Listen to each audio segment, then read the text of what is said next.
my name is Jeff Nixa. I'm the chair of Bike to Work Week, which is essentially Bike to Work Day here in downtown South Bend. It's the second year we've done this. We have much better weather this year, although it's been cold. Last year we had rain and cold. This year we just had chilly weather, so we're quite happy.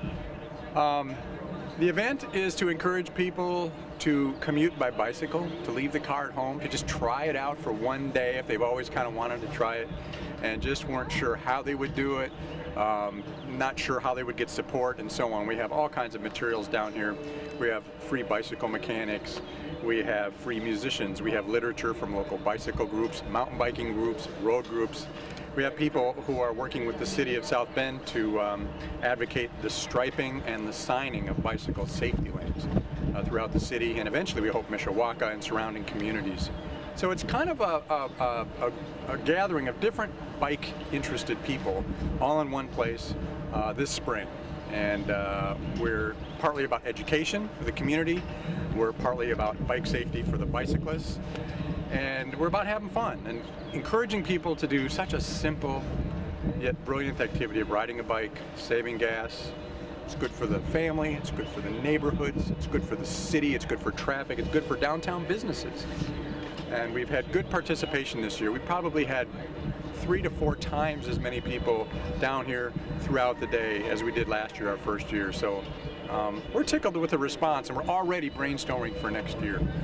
The majority of the bike riding that I have done is, I guess you would call it more, recreational, but there was always a purpose to it. Taking books to the library, bringing groceries back from the store with a backpack, or I was going early to some place like St. Pat's Park, and the wife was coming up later, so you would just ride a bike up there, and then she would follow later on with the minivan.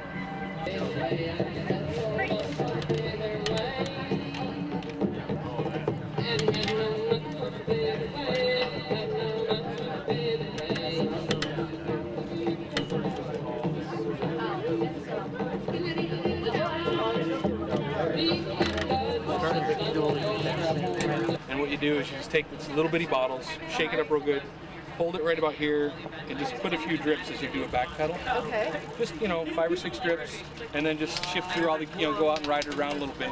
Shift around, it'll get all over everything. You can also put just a little bit right in here. Okay. Right in here. And then it'll stop that squeaky sound. Oh, okay. So I wish it would rain. I wash my face clean. I want to find some dark clouds to hide in here. Oh, the love in a memory. It sparkles like diamonds when the diamonds fall. They burn like tears when the diamonds fall. They burn like tears. Gonna pack up my 2-step and shoes and head for the Gulf Coast plain. I wanna walk the streets in my own hometown where everybody knows my name. I wanna ride the wave down to Galveston when the hurricane blows in. 'Cause that Gulf Coast, the water tastes sweet as wine when your heart's blowing home in the wind. So I wish it would rain. I wash my face clean. I want to find some dark clouds to hide in here. Oh, the love in a memory. It sparkles like diamonds when the diamonds fall. They burn like tears when the diamonds fall. They burn like tears when the diamonds fall, darling. They burn like tears. what's new this year is we have a lot more members like Maria and Brian who have really helped out. Yeah, they've helped out with contacting businesses and with putting together a lot of posters for our media, and it's just been great because the ball has really gotten rolling. A lot more people got involved, and with that we've been able to spread out the work. And you know, this has been a nice networking event. What is different is the mayor committed in January to 10 miles of lanes and share the road signs per year for the next 5 years. And this morning, Gary Gillot from the Department of Public Works said, Judith, let's keep the ball rolling. Let's have a meeting soon, and we're going to just lay out that plan for 5 years. You know, which roads we're going to do, which 10 miles for the next 5 years. And I think that's great. So that's a big change. And the other big change is we already have Mishawaka Avenue striped. As of last week, the city striped Mishawaka Avenue from the farmers market to Logan to hook up with the Mishawaka trails. I'm a member of a local bike advocacy group called the Paint the Town with Bike Lanes Committee.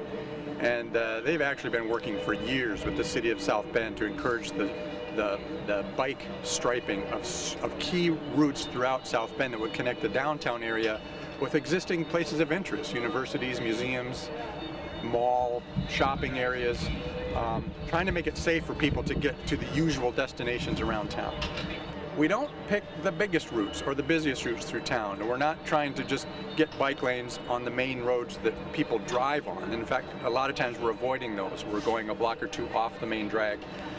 So that it's not just bike stripe lanes, but safe bike lanes. There are some existing bike trails and bike lanes right now, but they're not connected. They don't really go anywhere. For example, North Twickenham Avenue has a route of bike lanes that were striped some years ago, but it just stops abruptly at a certain street, and so nobody really uses it. And so we're continuing that this year, making it a real functional bike route all the way to the south side of South Bend.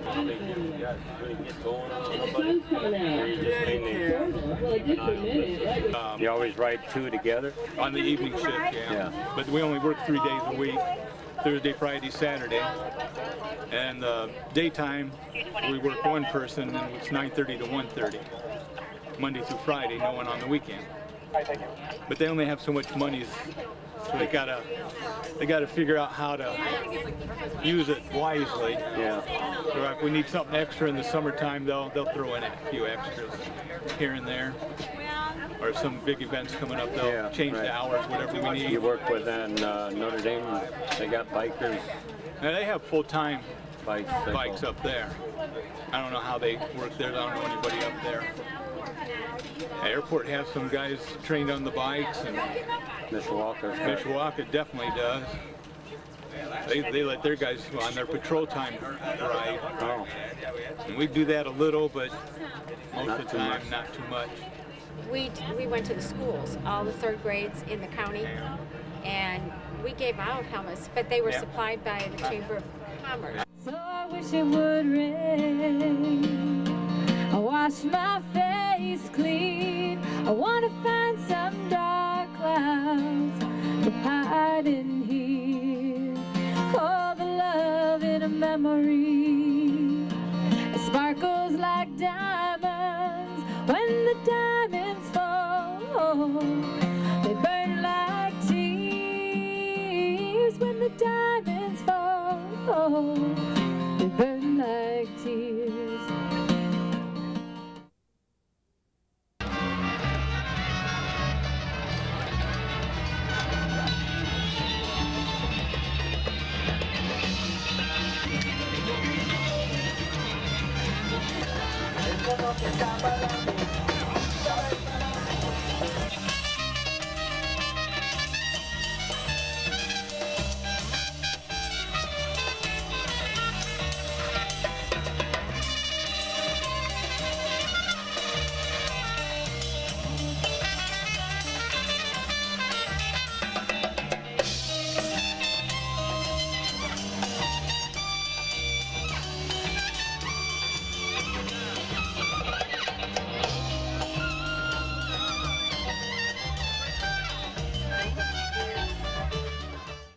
Celebrating independence, you're celebrating life. The earth waking up, you're celebrating life. And I'm glad to celebrate with you. But just like freedom, just like independence. Where I was dropped on this world in Mexico, there is a saying, tierra y libertad, land and liberty, as if they were the only things that a human being needs. Well, there's something else that we need today, and that is genetic sovereignty, genetic independence, our independence to decide for ourselves what happens with our bodies and what happens with the bodies of all the other organisms with whom we share this world. That freedom, that independence, that sovereignty is something that is not given, is something that has to be fought over and over and over. And I'm really glad to be here with these people who have chosen to stand up against a huge challenge to our genetic independence and sovereignty, to our freedom to decide what happens with our bodies, with the plants that we eat, with the animals that we take care of, and with all the other organisms in the world.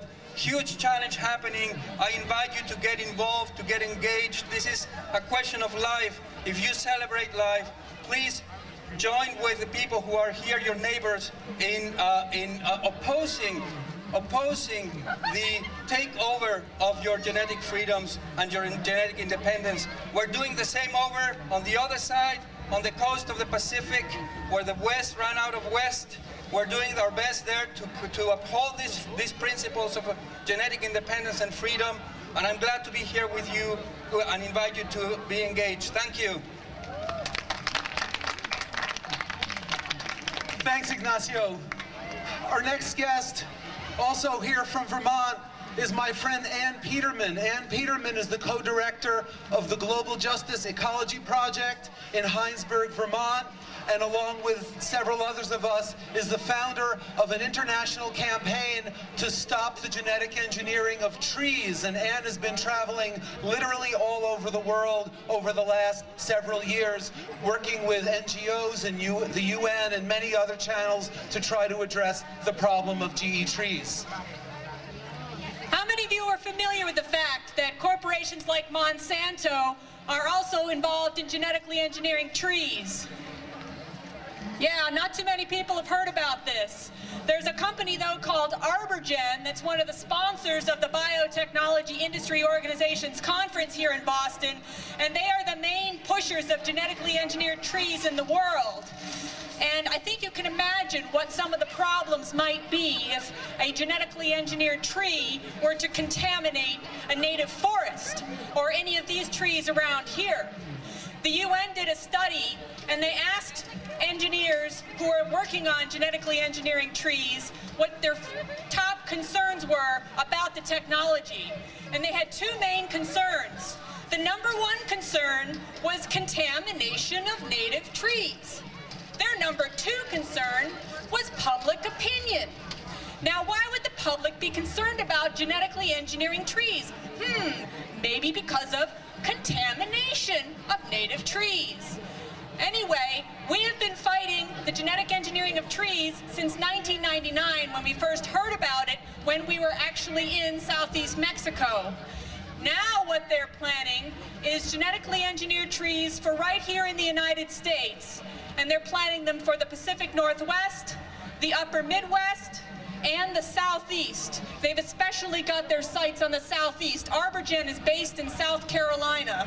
And what they want to do in South Carolina is put in genetically engineered poplar, genetically engineered pine, and now genetically engineered eucalyptus. Eucalyptus are not native to the United States, but they want to have massive genetically engineered eucalyptus plantations in the southeast United States. And you know what they want them for?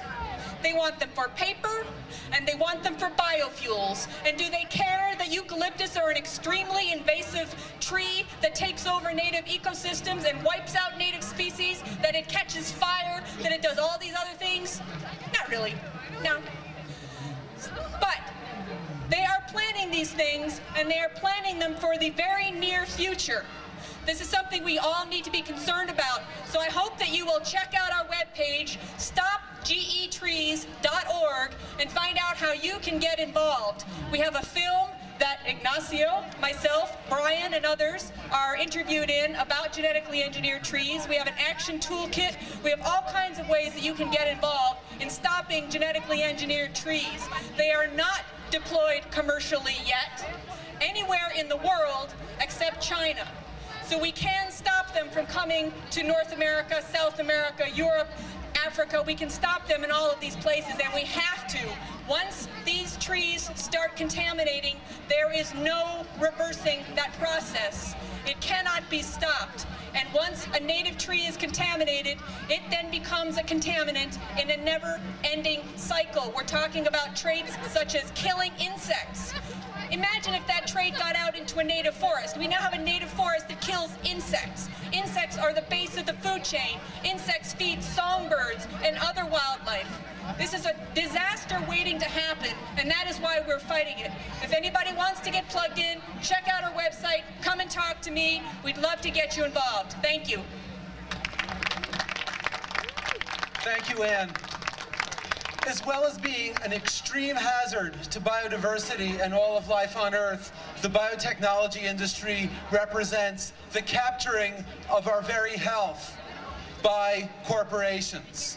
And somebody I've just had an incredible pleasure working with over really just the past day and a half, who's one of the most articulate people on that subject I have ever met, is John Abramson. He's a family doctor from up on the North Shore. He's on the clinical faculty at Harvard Medical School, and he's written a very important new book about the drug industry called Overdosed America. John Abramson.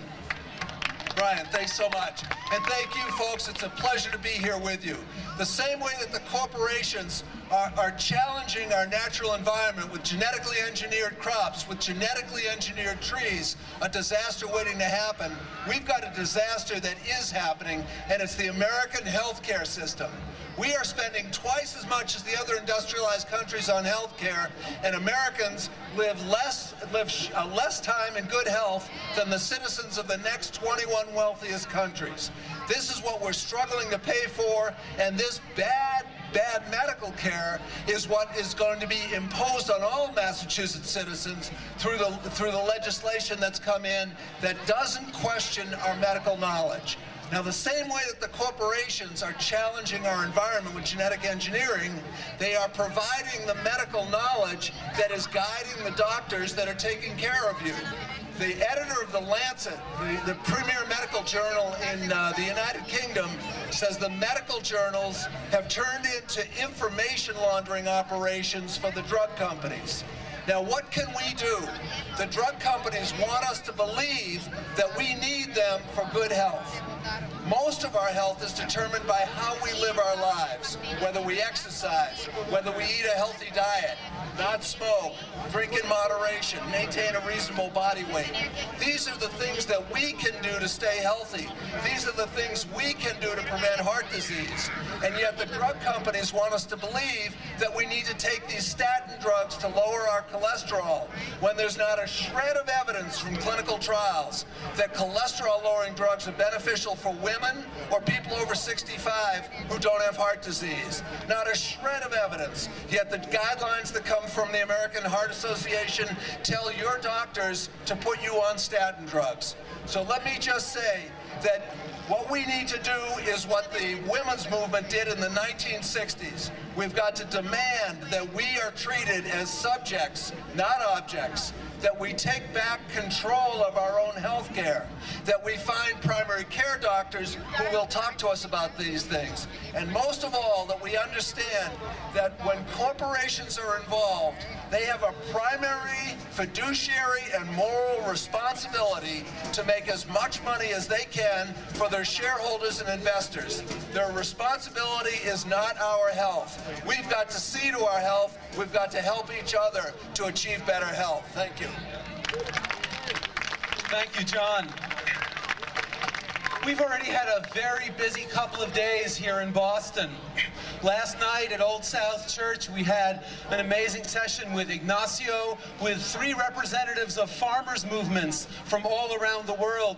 Because, of course, here in the United States, when people think about the threat of genetically engineered food, the first thing that comes to people's minds is we can go to the natural food store, we can go to the co-op,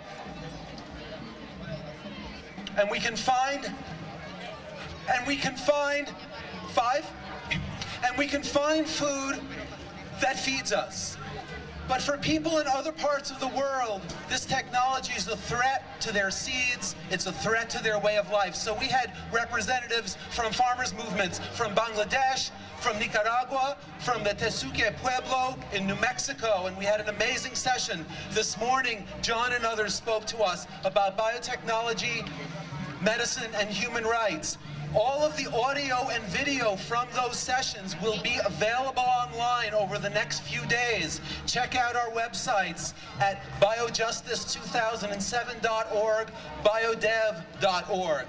Tomorrow, we have a really important gathering that I hope all of you will join us at. We're going to be acting in solidarity with folks in Roxbury and the South End who have been fighting for years to stop Boston University from building a hazardous research lab for the purpose of developing biological weapons. Where are the weapons of mass destruction in the world? They're right here in the United States. Boston University wants to bring them to Boston, and we say no. One of the most dynamic people working on that issue for many years who will tell you about the events tomorrow is Claire Allen from Safety Net in Roxbury. Hey everybody, how you doing? I can't hear you, talk to me. How you doing? That's what I like to hear. You know, I never really think about what I'm going to talk about until I really get up here. And one thing that I really wanted to talk about was the empowerment of people, people power. You know, I think it's a wonderful, wonderful thing. Each one of us as individuals decide that we want to celebrate, spontaneous celebration, and look how many people are here, doing the same thing together as one. You know, the Safety Net started this campaign in 2002 of March.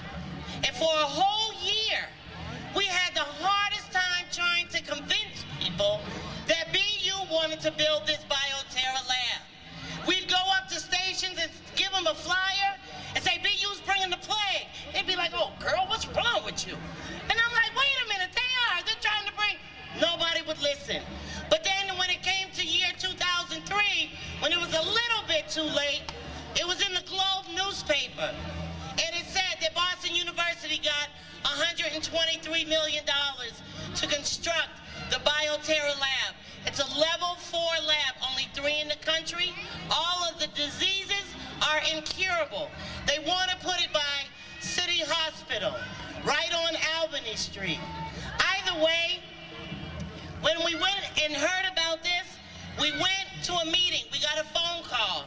We went to the meeting, and we sat down, and we heard from Mark Klemner from BU, and we heard from other people from BU. And pretty much they were saying, don't worry about it.